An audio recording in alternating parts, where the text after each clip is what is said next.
श्री महाप्रज्ञ गुरवे नमः।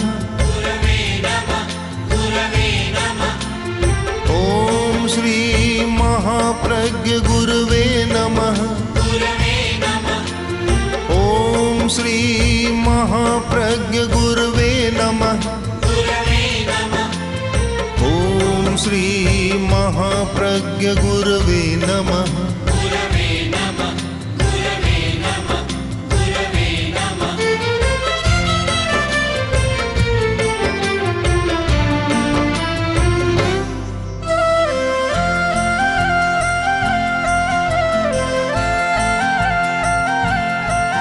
जय महाप्रज्ञ का जाप करो। जय महाप्रज्ञ का जाप करो। जय महाप्रज्ञ का जाप करो। भव भव का अघ संताप हरो। भव भव का अघ संताप हरो। जय महाप्रज्ञ का जाप करो। जय महाप्रज्ञ का जाप करो।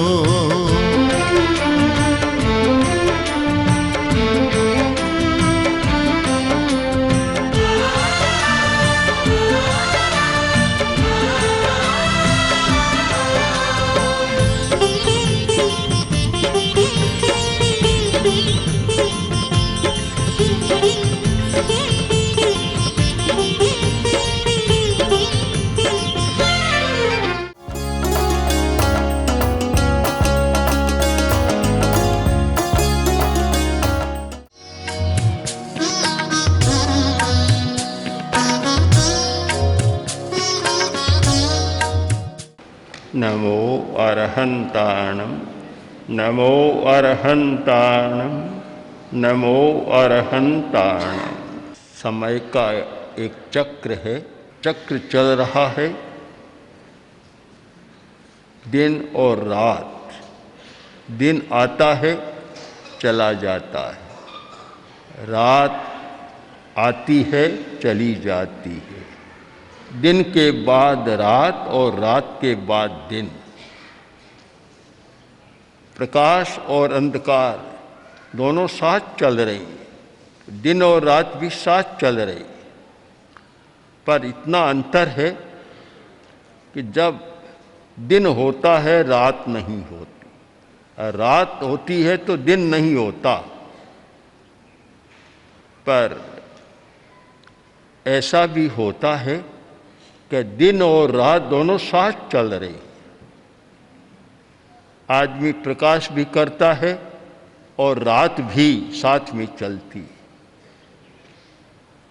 हम बाहर की दुनिया में देखें तो प्रकाश है, किंतु भीतर की दुनिया में देखें तो रात भी है, अंधकार भी है।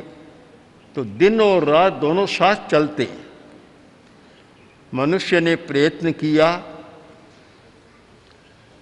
अंधकार को मिटाने के लिए। वेद का एक बहुत अच्छा सूक्त है, तमसो मा ज्योतिर्गमय, मुझे अंधकार से प्रकाश की ओर ले चलो। आदमी को अंधकार पसंद नहीं है, क्यों? अंधकार में सही अर्थ का ज्ञान नहीं होता, पता नहीं चलता कुछ भी। प्रकाश चाहता है, तो प्रकाश क्या है? एक ज्योति जलाई, प्रकाश हो गया। दिया जलाया, प्रकाश हुआ। मोमबत्ती आई, मोमबत्ती जलाई, लालटेन जगाई, बिजली आ गई, बिजली जलाई, प्रकाश हो गया। प्रकाश का साधन आदमी ने खोजा और क्रम से विकास किया है। दिए से जितना प्रकाश होता था उससे 100 गुना प्रकाश आज बिजली के द्वारा हो जाता है। और सूर्य का प्रकाश तो ज़्यादा है ही, प्राकृतिक है, पर मनुष्य ने प्रयत्न करके भी प्रकाश को प्राप्त किया है, अंधकार को मिटाना चाहा है। भीतर का प्रकाश कैसे हो? लिखा गया, नाणम पयासयरम, ज्ञान प्रकाश करने वाला है। सबसे बड़ा प्रकाश है ज्ञान। अगर ज्ञान नहीं है तो बाहर का प्रकाश भी कभी कभी समस्या पैदा कर देता है। ज्ञान सबसे बड़ा प्रकाश है। अगर ज्ञान नहीं है तो बाहर का प्रकाश भी हो नहीं सकता। अगर कोई व्यक्ति बटन दबाना नहीं जानता तो प्रकाश नहीं हो सकता। दिया जलाना नहीं जानता तो प्रकाश नहीं हो सकता। पुरानी बात है, कुछ व्यक्ति जंगल में गए,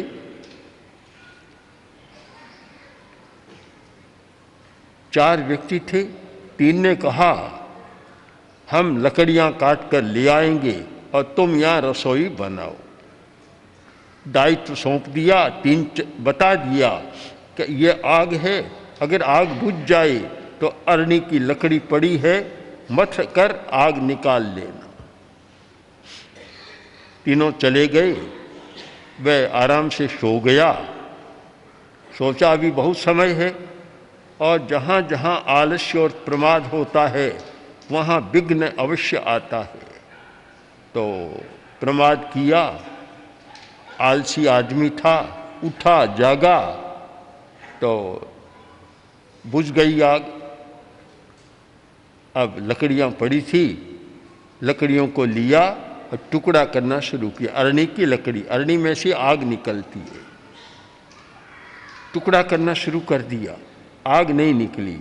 आखिर वे सब आए, रसोई बन गई। क्या रसोई कैसे बने, आग ही नहीं है। अरे लकड़ियाँ पड़ी थी अरणी की, कि मैं देखो टुकड़े टुकड़े कर डाले, आग नहीं निकली। तब उन्होंने कहा तो मूर्ख आदमी है, टुकड़ा करने से आग नहीं निकलती, मथने से आग निकलती है।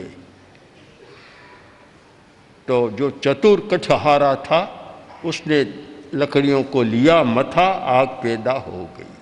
तो ज्योति प्रकट करना भी कठिन काम है। जो नहीं जानता, ज्ञान नहीं है, ज्योति प्रकट नहीं कर सकता।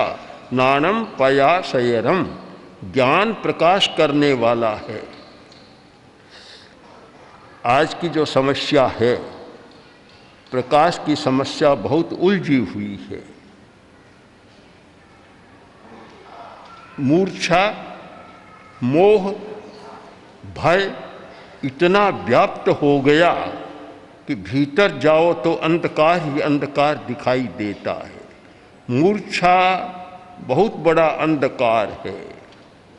जैसे मूर्छित आदमी को पता नहीं चलता, दिन है या रात का भान भी नहीं रहता।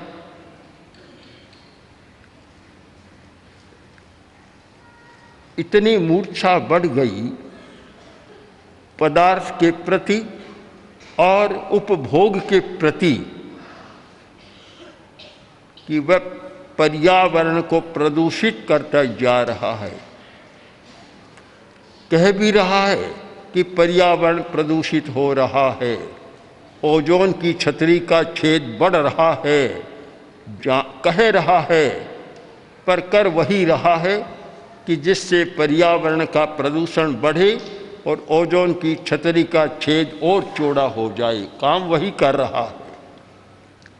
तो जब जानता है फिर क्यों करता है, बड़ा प्रश्न है। इसका समाधान बहुत साफ है कि भीतर का अंधकार है, मूर्छा है। मूर्छा में आदमी जानता हुआ गलती करता है। एक आदमी अनजान में गलती करता है, वह तो अज्ञानी है। अज्ञानी तो अज्ञानवश गलती करता है, नहीं जानता इसलिए गलती करता है। और मूर्छित आदमी जो मूर्छा से बंधा हुआ है, वह जानता हुआ गलती करता है। बहुत बार लोग कहते हैं कि वह जानबूझकर गलती कर रहा है। बड़ी गलती कभी अज्ञानी नहीं करता, बड़ी गलती तो मूर्छावश आदमी करता है। तो एक तो मूर्छा का अंधकार, मोह का अंधकार इतना भीतर है आज बहुत हिंसा हो रही है, अनावश्यक हिंसा हो रही। हिंसा तो होती है, कोई नई बात नहीं।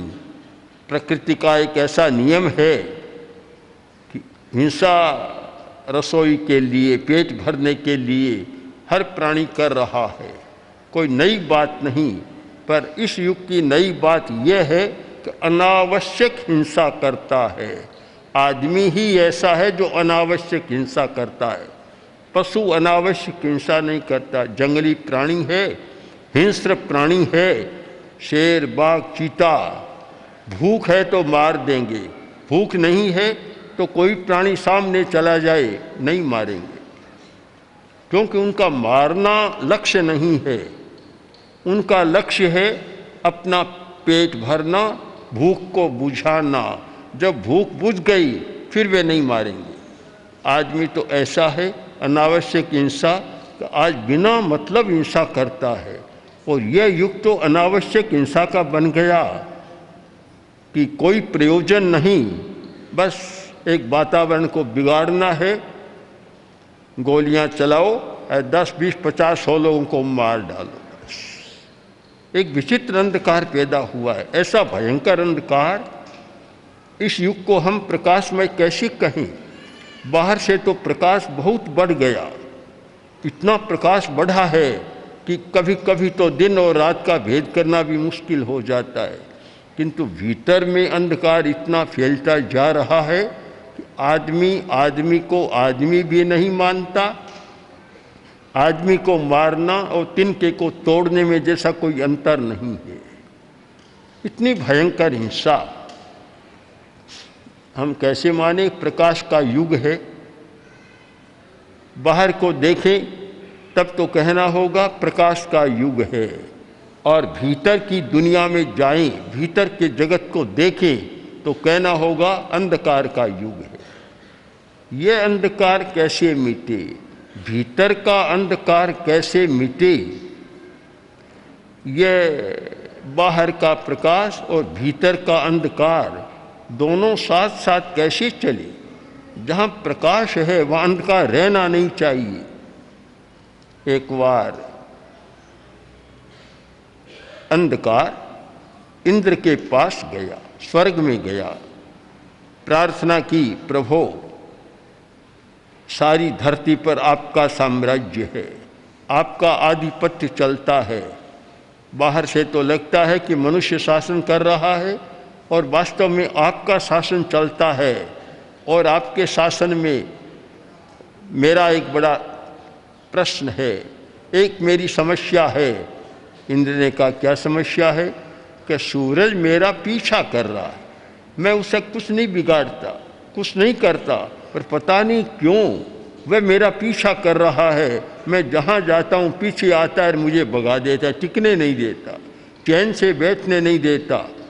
इंद्र ने कहा, यह तो अच्छी बात नहीं है। सबको अपना अपना अधिकार है, सबको अपने अस्तित्व की रक्षा का अधिकार है। फिर इंद्र ने कहा, वह सूरज ऐसा क्यों करता है? आदेश दिया, सूरज को बुलाओ। सूरज आ गया। इंद्र ने कहा कि देखो तुम्हारी एक शिकायत आई है। प्रभु, क्या शिकायत है? कि तुम अंधकार का पीछा कर रहे हो, उस बेचारे को सता रहे हो, भगा देते हो, कहीं टिकने नहीं देते। तुम्हारी ये क्या मनोवृत्ति है? बोला, प्रभु शिकायत किसने की? कि अंधकार ने। आप ये तो मैं अंधकार को जानता ही नहीं, मैंने आज तक देखा ही नहीं उसको, मुझे पता ही नहीं कि अंधकार क्या होता है।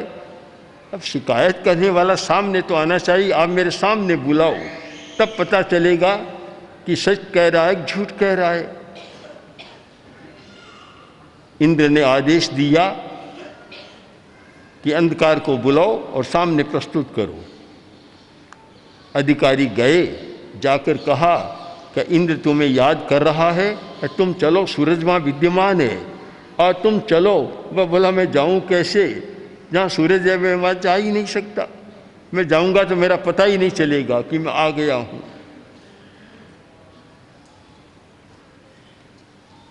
सूरज ने ठीक कहा, मैं अंधकार को नहीं जानता। ठीक हम इसी बात को हम एक रूपक की भाषा में प्रस्तुत करें कि मोह गया किसी योगी के पास, जाकर बोला कि धर्म मुझे बहुत सता रहा, जबकि मैं उसका कुछ नहीं बिगाड़ता, वह मुझे बहुत सता रहा है और मेरे अस्तित्व को समाप्त करने का प्रयत्न कर रहा है। ऐसा नहीं होना चाहिए। आप समर्थ हैं, त्रिकालज्ञ हैं, सब कुछ जानते हैं और समर्थ हैं कि मोह को बस में कर सकते हैं। आप कुछ करें और मोह को समझा दें कि मेरा पीछा न करे। योगी समर्थ था, शक्तिशाली था। उसने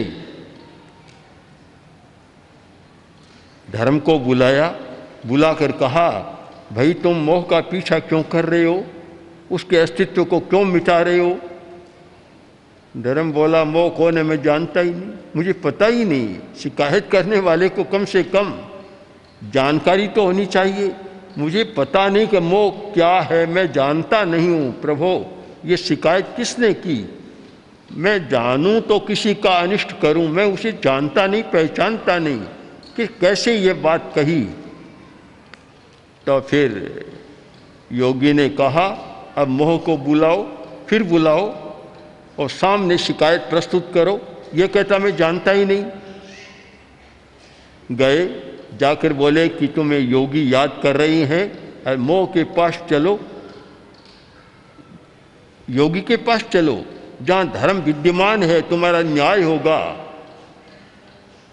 मोह बोला, धर्म वहां विद्यमान है, मैं जा ही नहीं सकता, मैं जा ही नहीं सकता।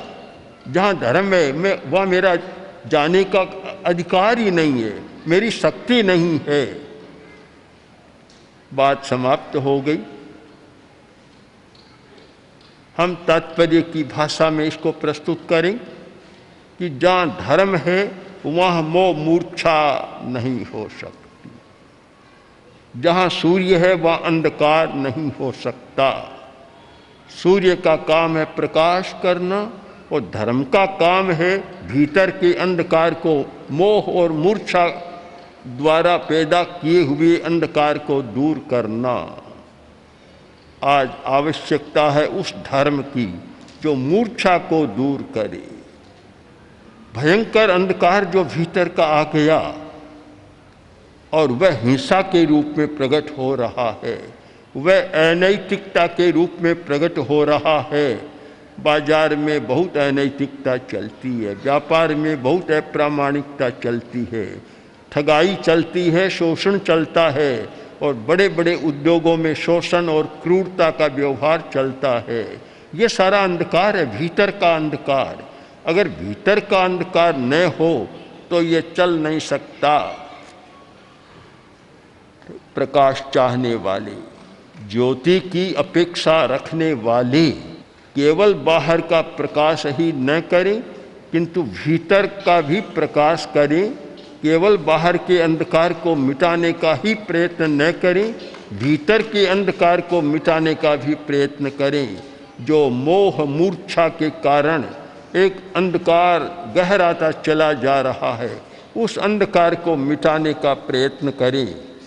तब तो ज्योति पर्व मनाने का एक अर्थ होता है, एक सार्थकता होती है। अन्यथा दिया जलाया और सुबह बुझ जाएगा। बल्ब जलाया, डे लाइट जलाई, प्रकाश किया, कुछ समय बाद बिजली भी बंद हो जाएगी और कभी कभी तो बीच में ही गायब हो जाती है। प्रकाश टिकेगा नहीं, स्थायी नहीं होगा।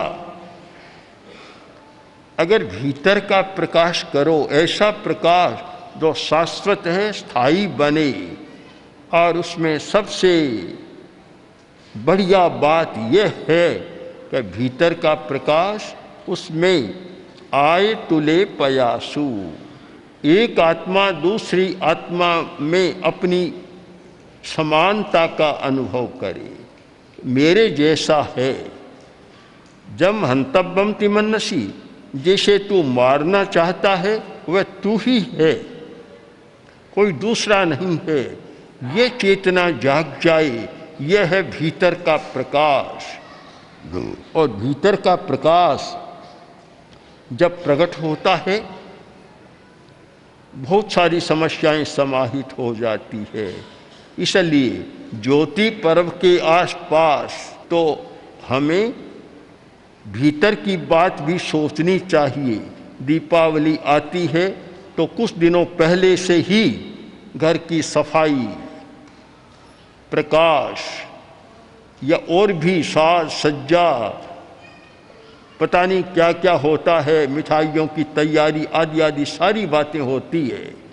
तो जैसे बाहर में सारा चलता है, भीतर में भी मधुरता का विकास करें, भीतर की सफाई करें, भीतर को भी सजाएं और भीतर का प्रकाश करें। ये सारा होता है तो वास्तव में ही हम प्रकाश का पर्व मनाने का अधिकार पा सकते हैं। और वह प्रकाश के पर्व का अधिकार हर व्यक्ति को प्राप्त करना चाहिए, जिससे भीतर का अंधकार मिटे और भीतर में एक शाश्वत ज्योति, अखंड ज्योति विद्यमान हो जाए और जिसके आलोक में मनुष्य, समाज और पूरा संसार शांति और आनंद के साथ श्वास ले सके। ओम अर्हम्।